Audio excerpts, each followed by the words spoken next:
In front of me is Samsung Galaxy M31s, and let me show you how to change PIN to your SIM card on the following device.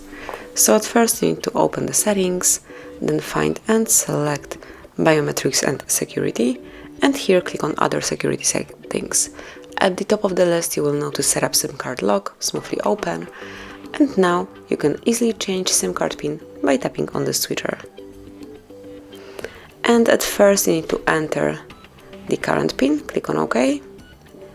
And now it's time to provide the new one, so it's going to be 2580, click on OK, and then re-enter this new one just to confirm.